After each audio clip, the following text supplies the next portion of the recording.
Assalamu alaikum wa rahmatullahi wa barakatuh, and welcome to another edition of Hilaal Live. Now, the African Muslims Agency team in Lebanon has been responding to the escalating crisis, providing shelter, food, and emergency aid to families forced to flee their homes.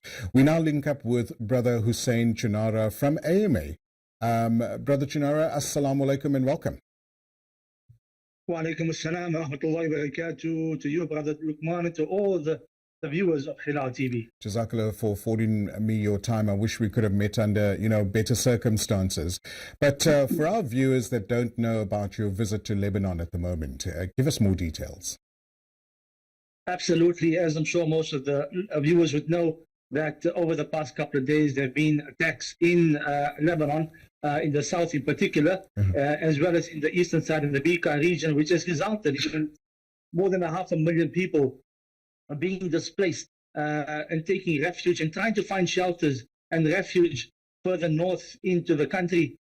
The AMA teams from South Africa who teamed up with the AMA teams in Lebanon, overseeing some of the projects of the school that we run for refugee kids.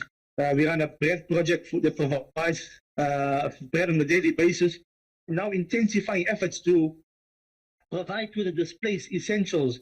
And what's happening is right now in Beirut and across Lebanon, the environment is tense. The environment is anxious. People are, literally were in the comfort of their homes days ago, had to pack up whatever they could in their vehicles, take their clothes on the back and find secure shelters. And what has happened right now is the schools have now become refuge shelters.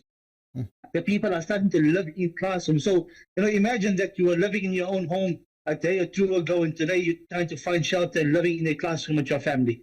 Wow, it's unprecedented times, and I'm sure most of us in South Africa, can only but imagine what our brothers and sisters in Lebanon are going through. I'm sure you've communicated with various communities, community leaders, NPOs in the area as well. What is the situation on the ground? What are some of the conversations that you are currently having? Absolutely. One is, of course, to provide essential support to families right now who are seeking refuge because they're hungry, they need food.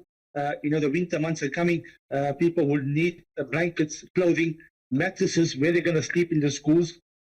Right now, so what's being provided, as you see the pictures on screen, is hot meals, blankets, water, diapers. Brother Luqman, I've been into these classrooms. You can see the people sitting on the floor, meeting the elderly woman who yesterday was perhaps sleeping in the comfort of her home, and today she is now sleeping on the floor of a classroom. And this is just one story. I remember a child I was sitting next to in the classroom who was sitting on the crib on the floor, no milk, no baby formula, diapers, and you can't see any diapers. And this is the reality. And as the numbers of casualties increase, so does the humanitarian need increases by the minute. So right now the need is assistance for food, shelter, clothing, I would imagine. But where does the psychosocial support come in as well? But surely, with all that our brothers and sisters are going through in Lebanon, the psychosocial support will then also need to be provided. Absolutely. This is part and parcel of what we do. As you see from some of the pictures, the teams are doing assessments, meeting with families who are in the shelters and trying to assess the needs and unpack the trauma with which they've gone through.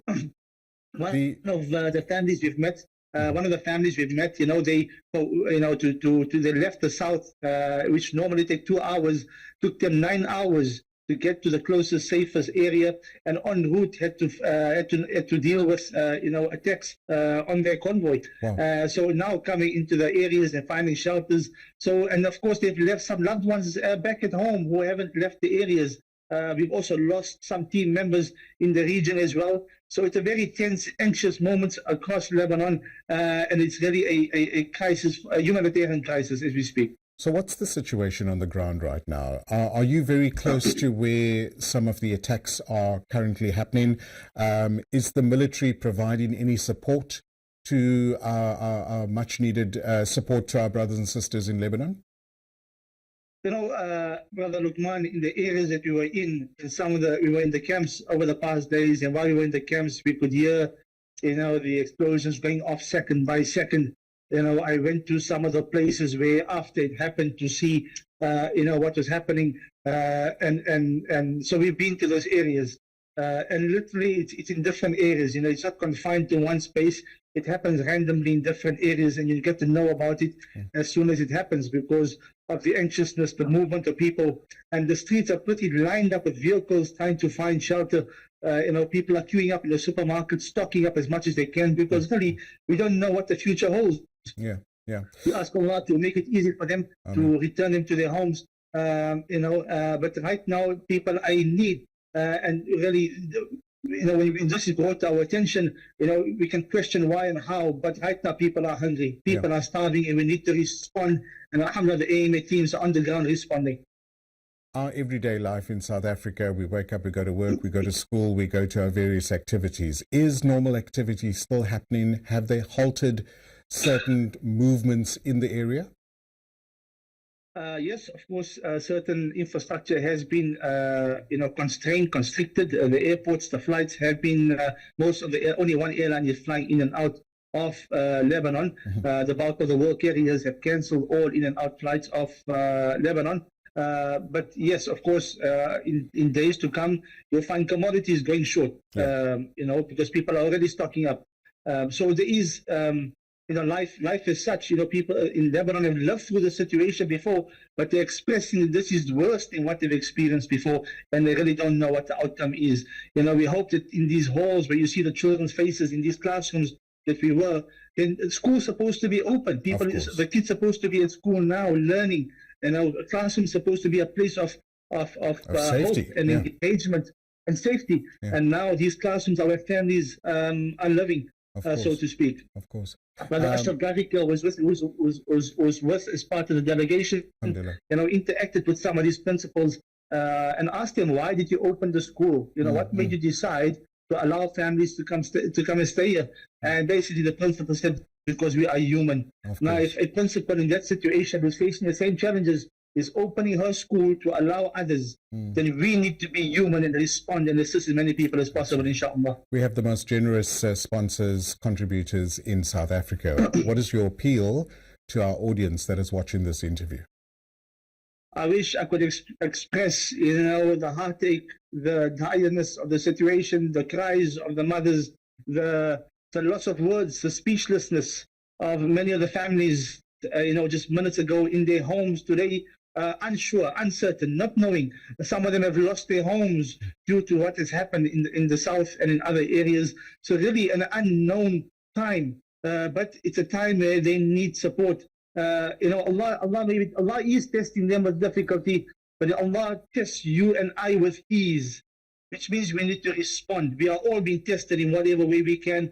How do we respond to that test? Now that we know we are being tested, like you said, with the blessings that we have, we need to use that in a way to assist our fellow human beings. And we encourage you, we plead with you to please support the African Muslims Agency's efforts right now, of course in Gaza, but as well as in Lebanon, because people are in urgent need. Teams are assessing the conditions by the day, because as you understand, the needs are changing by the day. Seasons are changing as well. So whether it's need for babies, for the elderly, for the weak, for hunger, for long term, these needs are updated as well. But AMA is sponsoring shelters by providing them with essential needs such as formula, mattresses, blankets, and food as well, inshallah. Brother Hussain, Jazakallah so much for affording me your time. We wish you a safe trip to you and your team. Jazakallah for all your efforts that you provide to our brothers and sisters in Lebanon, and may all your future projects grow from strength to strength, inshallah. Jazakallah for having us on Hilaal TV. Please visit our website to connect with our officers at the African Muslims Agency. Jazakallah for having us. Wa alaikum assalam wa rahmatullahi wa barakatuh. Wa alaikum salam. That's Brother Hussain Choonara, live from Lebanon, giving us a first-hand report on the situation where there's been multiple attacks, and shelter, food, humanitarian aid is much needed. For Hilaal TV, I'm Lukman Shadrack.